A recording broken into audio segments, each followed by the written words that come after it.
हम राजभर के सरदार हैं, राजभर टोटल हमारे फॉलोवर हैं। मैं अपने बाप की कसम खा कह रहा हूँ, कसम बहुत तेज खाते हैं। और अंतिम में रिजल्ट आया कि समाजवादी पार्टी चुनाव जीत गई, ये बुरी तरह हार गए। सबसे ज़्यादा अगर मुसलमान सुरक्षित है तो भाजपा सरकार में है। कहाँ सुरक्षित है? अरे वो योगी जी की भाषा बोल रहे हैं, योगी जी भी असम में तो बोल के आए हैं। नहीं, अरे योगी जी तो कुछ और भी बोलते हैं। 200 सीटों पर हम किसी को जिता भी सकते हैं, हम किसी को हरा भी सकते हैं।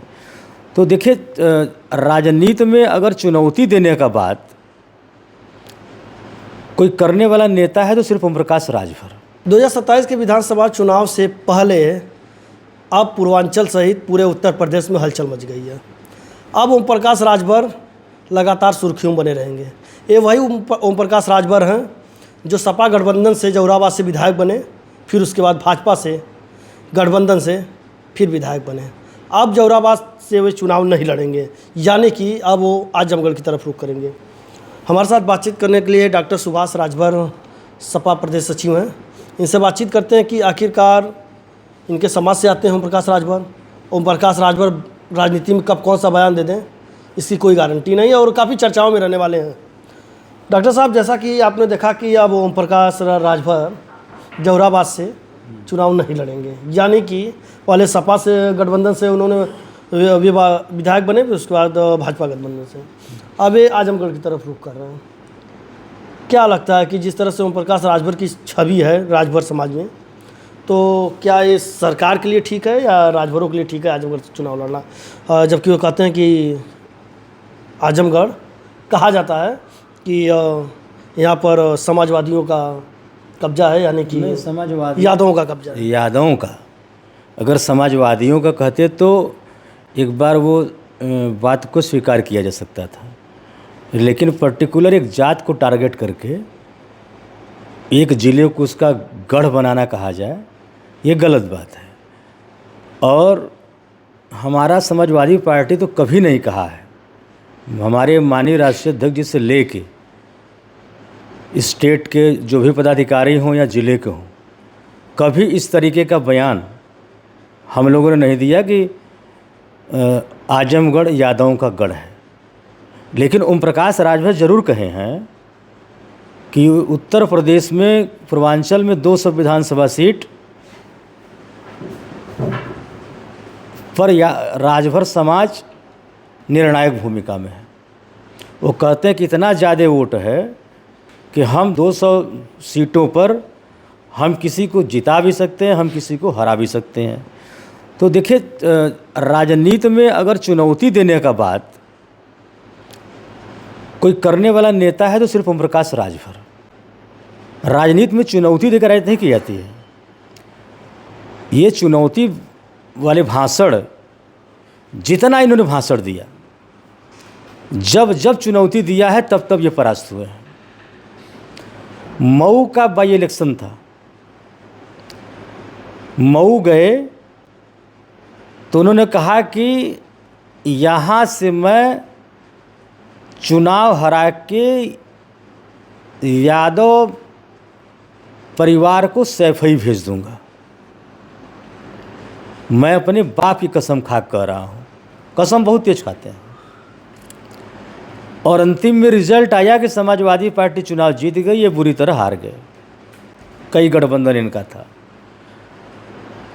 और कई भी और बात कहे थे कि अगर हम हार जाएंगे तो राजनीति छोड़ देंगे। तो ये बताइए कि मऊ में हम समाजवादी जीत भी गए, इनकी चुनौती भी फेल हो गई। समाजवादी तो सैफई नहीं गया, राजनीति में बना हुआ है लखनऊ में, दिल्ली में। लेकिन ये जो कहे थे चुनौती दे करके कि हम अगर नहीं जीते आएंगे गठबंधन को तो हम राजनीति से संन्यास ले लेंगे, पिताजी कसम खाते हुए कहे, तो कम से कम पिताजी का सम्मान करते हुए और आपको राजनीति छोड़ देनी चाहिए थी। पहले तो अपना पद छोड़ देना चाहिए था, किसी दूसरे को बनाते आप। और भी ये चैलेंज किए थे कि मैं आजीवन चुनाव नहीं लड़ूंगा, लेकिन लड़ते ये और इनके बेटे ही हैं, तीसरा कोई आता नहीं है। नहीं, मतलब आप कह रहे हैं कि परिवारवाद? बिल्कुल परिवारवाद है। जब हमारे गठबंधन जातिवाद मतलब नहीं करते हैं, मतलब अपने लोग नहीं सोचते। ना कल अगर ये कहते हैं कि हम राजभरों के मसीहा हैं, हम राजभर के सरदार हैं, राजभर टोटल हमारे फॉलोवर हैं, अगर इनकी बात को ही हम सच मान लें तो सही तो ही है, पूरा पूर्वांचल में कब्जा है, कतई कब्जा नहीं है। चारों तरफ आते हैं, हुजूम उमड़ जाती है राजभरों की। देखिए राजभर बहुत पॉलिटिकल कास्ट है। वो राजभर ये कहते हैं ना कि हमने की वजह से खा जी रहा है तो चला भीड़ दिखा दे।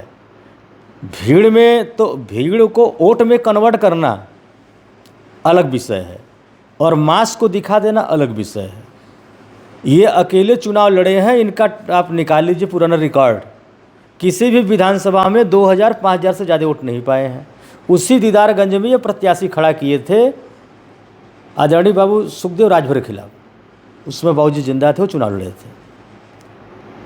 और इन्होंने एक महिला प्रत्याशी खड़ा किया था राजभर, जानते कितना वोट पाई थी वो? 2500। तो ये 2500 जो है, ये 2500 से 3000 वाले ये नेता हैं। इससे ज़्यादा की इनकी हैसियत नहीं है कि ये किसी को वोट ट्रांसफ़र करा पावे। हैसियत की बात करें तो अखिलेश यादव पे अभी हाल ही में सवाल उठा दिए कि अगर सबसे ज़्यादा अगर मुसलमान सुरक्षित है तो भाजपा सरकार में है। कहाँ सुरक्षित है? अरे वो योगी जी की भाषा बोलना, योगी जी भी असम में तो बोल के आए हैं। नहीं, अरे योगी जी तो कुछ और भी बोलते हैं। नहीं तो योगी जी क्या, एक मिनट, योगी जी क्या गलत बोले? वे तो कह रहे हैं कि गुंडे माफिया नहीं है, उत्तर प्रदेश से खत्म हो गया है। अब जो है दंगा करने वालों के घर को बुलडोजर लगा कर तोड़ा जाता है और बाकायदे उनकी संपत्ति जो है गरीबों और दलितों में बांट दी जाती है। एक भी आप माफिया का नाम बताइए, इनके सवर्ण और सजाती माफिया का आपसे मैं पूछता हूँ, एक मेरा सवाल आपसे है कि अगर इसी बनारस में कितने माफिया आपको पता है? किसी एक माफिया का घर टूटा हो बता दीजिए। ये पीडीए के लोगों को तोड़ा जा रहा है। अभी तो आप कल गए थे ना बरईपुर कंदवा, वहाँ किसका तोड़ा जा रहा है? गरीब यादवों का। उसके पहले वहीं पर अवलेशपुर में किसका तोड़ा गया? राजभरों का। और जानते हैं हाई कोर्ट में नगर आयुक्त ने क्या एफिडेविट दिया था? क्या? उसने एफिडेविट ये दिया था कि वहाँ इनका मकान ही नहीं है, ये उस ज़मीन को कब्जा करने की नीयत से नाद और कुछ जानवर रख दिए हैं और महिलाओं को आगे करके ये ज़बरदस्ती ज़मीन हड़पना चाहते हैं। एक भी सवर्ण का जो इनके सजाती हैं, जो सब अपराधी हैं, किसी 100 150 मुकदमे हैं, किसी का टूटा हो तो बता दीजिए। लाइन ऑर्डर पूरी तरह फेल है। नहीं तो सपा का वोट बढ़े नहीं, जनता का वो लाभ मिले, जनता का दुख दर्द हम दूर कर सकें, उसमें पहला उद्देश्य ये है। हमारे साथ बातचीत करने के लिए सपा नेता डॉक्टर सुभाष राजभर थे। इन्होंने कई सवालों का बेबाक जवाब दिया। मनीष जायसवाल, एक खबर भारत, वाराणसी।